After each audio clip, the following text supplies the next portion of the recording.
Hey folks, Lana here coming to you with a car chat. And you know what, in the future, I'm going to bring my little remote mic so that the audio can be better, because I know in the car it can be kind of crappy.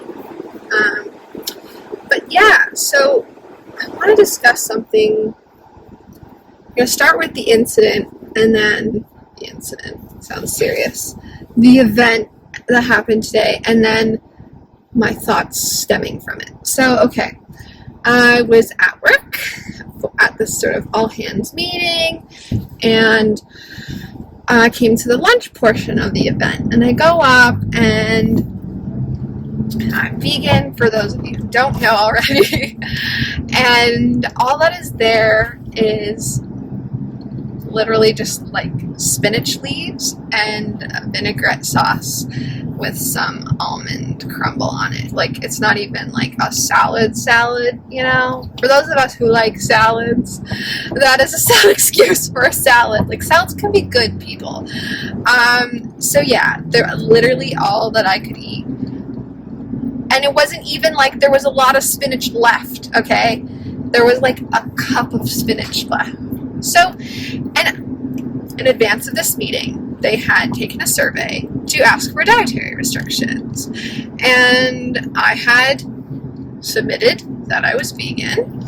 And so I thought, okay, I'm not going to bring a lunch today because there's going to be lunch provided. And I went back to my table looking a little defeated. And I was like, you know, my colleague looked at me and she's like, is that all they had for you? And I'm like, yeah, you know, like they asked for my dietaries, but they guess they didn't accommodate. And then I went into this little spiral where I, without realizing, I guess. Anyway, and I was like, yeah, so like, this is all they had. Man, I have soup at home in my fridge. I could have brought, and I almost did, but I was like, no, they asked, and there's going to be lunch provided. But, like, past Lana, like, I always bring it back up. Like, especially as a vegan, I never expect anyone to accommodate me. I normally always bring a backup. And I was kind of getting frustrated at myself for not having been more prepared. And she was like, whoa. Where is this coming from? / it's not your fault. Like, she literally just said, it's not your fault. And oh my god, it like shocked me. It like kind of, I mean, it took me aback for a second. I mean, I almost cried because of some other things that I'm working through, and just hearing those words was like, oh my god, I'm trying to accept that for something else. But I was like, whoa, thank you for calling me out. And I mean, I wasn't really fully able to admit it in that moment. But, yeah, I was taking way too much personal responsibility. It was like, no, it was their fault. They, you know, made me believe that I was going to have food. And then they didn't deliver on that promise. And so there's no reason why I should have believed otherwise, but I was punishing myself mentally for not having known better. And yeah, I was like, oh fuck, you're right, man. I mean, I wasn't ready to admit it in that moment, but I am now. But it was taking a step back at it. I'm like, wow, like there's a reason probably why I reacted that way, because of something else that I'm going through, and that is the struggle that I'm having with this other thing and processing trauma in my life, is that I take way too much personal responsibility. Yeah, and I just always sort of default to, it's my fault, I should have known better. And anyways, I later that day, just briefly on my lunch when I got back after buying myself a sad sandwich, I journaled really quickly in my digital journal on my phone that, you know, that was, I felt myself feeling physically triggered and kind of overwhelmed, which led to me having a terrible headache, and my body is like having physical symptoms of what I feel like is my psychological pain these days. But like everything is achy and sore, and I've got a splitting headache. But I journaled, and I was like, life can beat you down. And it sounds dramatic to be thinking this way after, you know, so what, you didn't really get a lunch. But it's like, it just made, I think it made me think of a broader perspective. Life can beat you down. People can beat you down. People will criticize you, and they will always have a judgment, or won't always agree with who you are and what you're doing, and, you know, why add that on yourself, you know? You need to be that safe haven for yourself. So that safe space. And anyway, that's something I'm working on. And then I was walking to my car, and it made me think of, and then I just thought about how, for me, and I don't know if other people think this way, but oftentimes I think because I know myself the best, and I see all of my flaws and mistakes, and I feel like other people won't. I feel like it's, you know, just extra my job to notice my flaws in order to counteract them. And I was like, it's interesting that I think that way, because really, I think in maybe what's closer to reality is that life and other people probably do that enough for us. And maybe there's not really as much of a need for me to be policing myself, you know? Yeah, it was just an interesting flip in perspective, where I was just like, yeah, the world does it enough. So do I really need to take on this extra responsibility of like, oh, better make sure I'm not secretly a terrible person, you know? Anyway, I'm sure we're all quite hard on ourselves, and it's not just me. But that almost felt like a better framing than be your own best friend, you know? It was like, you're probably not missing the fact that you're a terrible person, you know? The world probably makes you feel that way enough. Do you really need to help it? So yeah, that was my little perspective change thought today, and hopefully that helps you. Wow. So this is why I love the verbal processing, and why sometimes video format is hard for me, because I will talk and think through something, take a pause, reflect again, and then there's another piece that becomes clear. And that's why writing can be helpful, you know, because it's more of a you're sitting with it kind of process. I don't find it often, I don't know, sometimes it can be cathartic, but I guess cathartic writing for me is the like sort of stream of consciousness style, which is what I get from verbalizing shit. But anyway, I want to acknowledge that the piece that I was talking about of, you know, are you really gonna accidentally miss that you're a terrible person? The world probably already makes you feel that way already.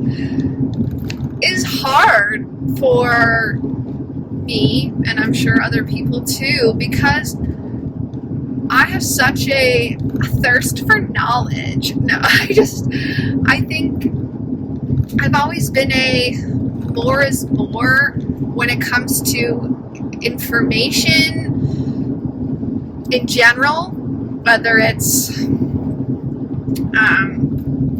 reading all of the professional development books in high school and yeah, like in fucking high school, man, my YouTube subscriptions were all like entrepreneurial, philosophy, like self-help stuff. Like I was listening to Eckhart Tolle and Gabor Mate and Robin Sharma and Tony Robbins and Marie Forleo and all these people in high school.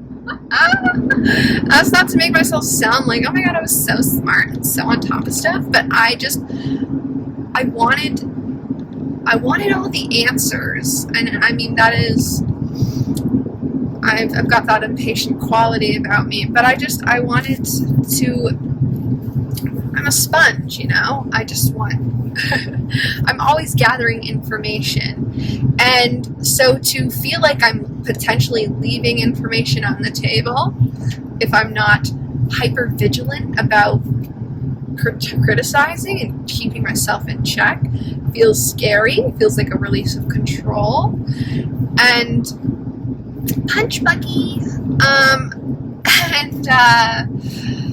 so there's that.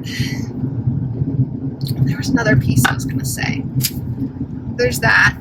Oh, and then reflecting also on, you know, why is this a trait that I have? I think it's also, it's a childhood thing, like most things are. But I think I often felt blindsided by conflicts in my family, or like my mom being angry at me.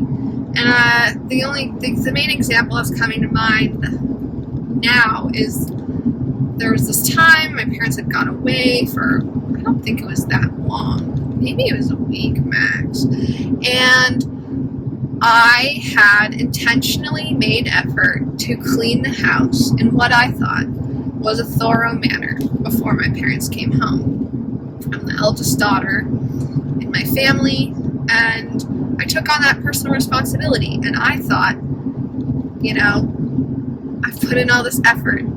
I feel like I've been, like, I thought of this, they didn't tell me to, and like I took the lead. I was kind of expecting probably some praise. And instead when they got home, it was, that was not the case. And the things that I had missed, or anyway, were pointed out. And essentially, I thought I was getting praise, and I got like completely reprimanded and felt terrible about myself. And I think this is a product of, I mean, that's maybe not the best example, but sometimes things would be going swimmingly and stress would be projected, and it was like, oh, whoa, suddenly the vibe in the room would shift into something really that felt unsafe, and I'd have to, and suddenly I would be walking on eggshells, sometimes for reasons I didn't know why, or I began to walk more on eggshells because I was trying to avoid, you know, being blindsided by something I hadn't done, or, you know, getting in trouble or triggering somebody in my family. And there's something else. Yeah. And so that hypervigilance, that checking in, I think it comes from growing up and feeling constantly like I was missing something about how I was fucking up. And if only I could learn to pick up on all those little cues and be super self-aware and take all the personal responsibility, maybe I could avoid getting in trouble, other people getting in trouble, and then therefore the whole, you know, day being wrecked for other people because the mood, the atmosphere would have shifted. Or, yeah, so anyway, I'm sure other people, you might have grown up in a household like this, but it just, I know I said what I said, and I was like, this is probably a great reframer, and then I just felt like yeah, but it's not that simple. And I wanted to acknowledge that I said that in one breath. And then like 5 minutes later, I was like, yeah, but like it's hard. And I get why it's hard and why it's hard for me. Because I can see where those patterns came from, where that critical voice in my head came from. And it's because it was trying to keep me safe as a child. Yeah. And so it's that, yeah, I think that worry of like, am I secretly a bad person, but I'm missing something, became, you're a bad person, and you'll never measure up, or there's not much you can do to change that. And